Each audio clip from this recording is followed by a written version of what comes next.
Olá.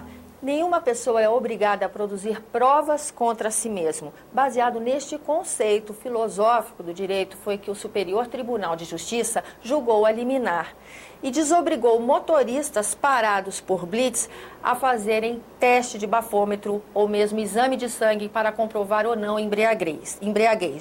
Quem conversa conosco sobre esse assunto é o senador Ricardo Ferraço, que faz conosco um balanço da situação agora que se apresenta depois dessa decisão do tribunal.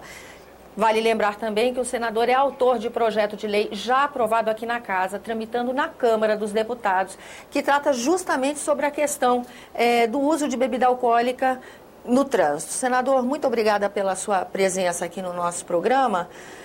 Essa é a decisão do Supremo do Superior Tribunal de Justiça, que de certa forma compromete a lei seca, não é isso? O senhor poderia explicar melhor para nós o conceito da lei seca e o que acontece a partir de uma decisão como essa? Olha, primeiro, o entendimento dessa doutrina, desse conceito, enfim, desse valor universal de que ninguém é obrigado a produzir prova contra si mesmo. Isso faz sentido, de modo geral, até para em circunstâncias e conjunturas de restrição, em que eventualmente uma pessoa é torturada para poder falar aquilo que se deseja. Esse tipo de princípio e de doutrina faz todo sentido para você preservar a individualidade da pessoa humana. Isso aí está correto. Mas existem casos e casos. No caso da vida social, da convivência coletiva, nós precisamos também considerar que o direito coletivo precisa se sobrepor sobre o direito individual. Porque eu não posso, para além do meu limite, para além do meu direito, subtrair o direito de um semelhante. Ou seja, nesse caso específico, eu não posso me embriagar, sair pelas ruas, matar alguém no trânsito, não é? Fazer uso de álcool ou de qualquer outro tipo de entorpecente, enfim, que assim seja, legal ou ilegal, e colocar em risco a minha vida e colocar em risco a vida, enfim, de um semelhante. Quer dizer, na prática, o meu direito termina onde começa o direito do semelhante. E o Superior Tribunal de Justiça entendeu, no caso específico, que ninguém é obrigado a produzir prova contra si mesmo, logo, o bafômetro, que era uma ferramenta, um instrumento absolutamente adequado para a autoridade comprovar que, naquele caso, havia a combinação da embriaguez, do álcool, enfim, com a direção. Sem o bafômetro, a autoridade ela perde a capacidade de comprovar, e aí o bafômetro, que representava, de fato, um instrumento de intimidação, ele perdeu todo o efeito, e nós hoje estamos com uma lei seca, inócua, que não vai produzir qualquer tipo de resultado, e, de novo, nós estaremos assistindo a escalada da violência subir ainda mais, e seguramente os indicadores voltarão a crescer. Por conta disso, é que na condição de autor dessa lei aqui no Senado, já aprovada inclusive, faltando apenas manifestação da Câmara dos Deputados, para que isso possa virar lei e nós possamos oferecer uma resposta à sociedade brasileira, porque o problema da violência no trânsito já se transformou numa epidemia.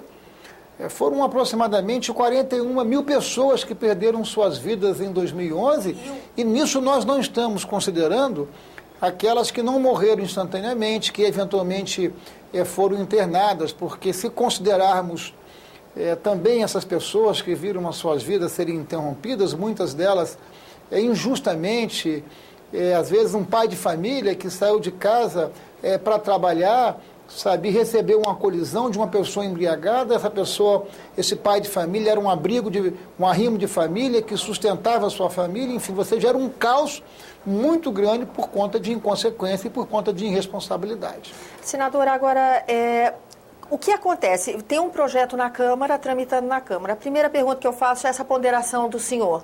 Uma vez que produzir provas contra si mesmo realmente é um conceito validado, mas a partir do momento que compromete o conceito dos outros, não seria um uso distorsivo? Há como recorrer, questionar essa decisão a partir dessa tese que o senhor apresentou, por exemplo, aqui no nosso programa? Olha, as discussões jurídicas, elas não têm fim. Eu acho que o que nós precisamos é muito mais do que debater, muito mais do que ficar falando e recursando e assim por diante. O que nós precisamos é fazer um ajuste na lei.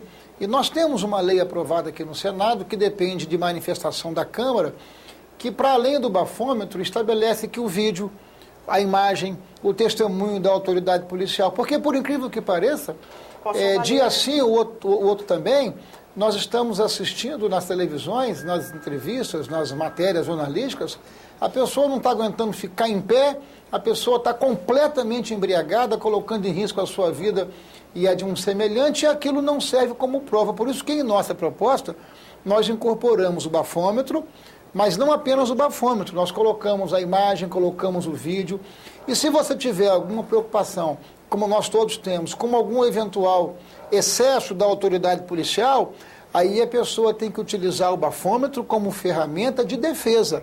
Não, eu não bebi, eu fui alvo de um excesso da autoridade policial, eu quero fazer o bafômetro para provar que eu não bebi. Então o bafômetro, ele se estabelece como instrumento de defesa. Na prática, o que nós precisamos é da cultura da paz nas avenidas e nas ruas do nosso país. Passa a ser interesse do motorista o uso do bafômetro, investe totalmente essa situação. Ele não é obrigado a fazer, mas se ele desejar fazer, é opcional. Então ele tem a favor de si a oportunidade de uma defesa. Então eu quero crer que dessa forma nós estaremos aperfeiçoando, atualizando o nosso Código Brasileiro de Trânsito, de modo que nós possamos fazer, inclusive, o que muitos países fizeram. Quer dizer, é necessário mais rigor, é necessário quebrar esse ciclo da impunidade, que muito mais que percepção tem se transformado numa realidade no Brasil, porque você conhece alguém que está preso, ou alguém que foi alcançado pela lei, porque bebeu, porque dirigiu, porque matou.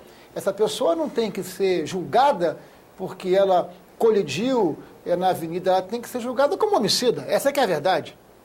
Com certeza. É uma responsabilidade você não dirigir numa condição de ameaça a terceiros. Como acontece em qualquer lugar do mundo. Senador... Eventualmente, quando a pessoa sai do Brasil e vai aos Estados Unidos, eventualmente vai à Europa, pergunta a qualquer brasileiro se eles têm o mesmo nível de displicência que tem aqui, que tem lá fora. O que nós precisamos, sabe, é construir leis que sejam eficazes e precisamos construir leis que possam ser aplicadas para todos. E a tramitação desse projeto, agora na Câmara dos Deputados, e depois dessa decisão, deve acontecer de maneira mais rápida, né? Já aprovado aqui no Senado, com a janela aberta pelo Superior Tribunal de Justiça, o que nós precisamos é oferecer uma resposta rápida à população brasileira. Então, a Câmara Federal, inclusive o presidente Marco Maia, anunciou que possivelmente no dia 11 de abril, a Câmara Federal estará aprovando essa matéria e com essa aprovação nós teremos regra, nós teremos uma lei seca mais dura, mais rígida, que possa colocar fim, como eu disse aqui, nesse ciclo que não tem fim de impunidade no trânsito brasileiro. Senador, obrigada pela sua presença aqui no nosso programa e a você que nos acompanha, muito obrigada pela atenção. Eu sou Tânia Horman, esse é o programa Argumento, e se você quiser entrar em contato conosco, 0800 61 2211, ligação gratuita, ou www.senado.gov.br/TV.